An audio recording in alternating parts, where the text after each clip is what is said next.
Iran युद्ध पश्चिमी Asia के लिए धीरे धीरे कयामत बनता जा रहा है। अमेरिकी राष्ट्रपति डोनाल्ड ट्रंप ने ईरान पर मैसिव अटैक या कहें कि पूर्ण युद्ध का ऐलान किया है। जवाब में ईरान ने दो टूक कह दिया है कि अगर ईरान के पिकैक्स माउंटेन या नागरिक ठिकानों पर हमला हुआ तो पूरे मिडिल ईस्ट में अमेरिका के सभी सैन्य ठिकाने तबाह कर देंगे। वहीं दूसरी तरफ इस कोहराम के बीच फिलीपींस की राजधानी मनीला में क्वाड के विदेश मंत्रियों की आपात बैठक में चीन के खेमे में खलबली मचा दी। भारत, अमेरिका, जापान और ऑस्ट्रेलिया ने मिलकर दक्षिण चीन सागर में ड्रैगन को घेरने का नया Indo Pacific maritime surveillance plan पेश कर दिया।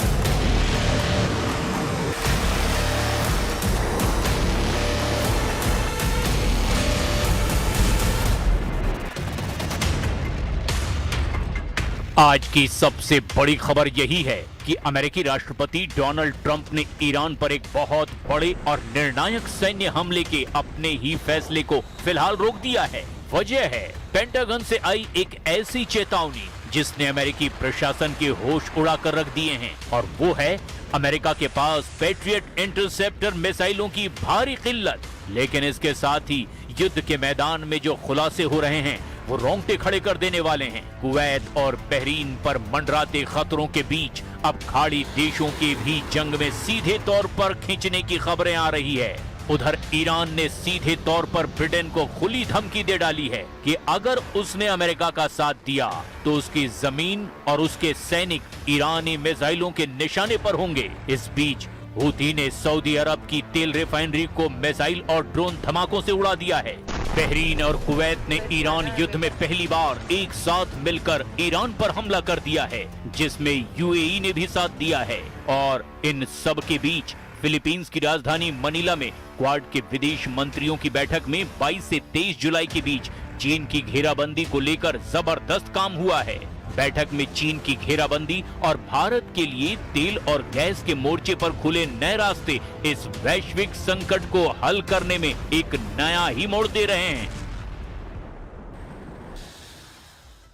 पश्चिमी एशिया में हालात अब आर पार की जंग में तब्दील हो चुके हैं। अमेरिकी राष्ट्रपति डोनाल्ड ट्रंप ने ईरान को आखिरी चेतावनी देते हुए कहा है कि अगर हॉर्मूज में जहाजों पर हमले नहीं रुके तो अमेरिका ईरान के ऊर्जा ढांचे और पुलों पर अब तक का सबसे भीषण और सबसे बड़ा हमला करेगा।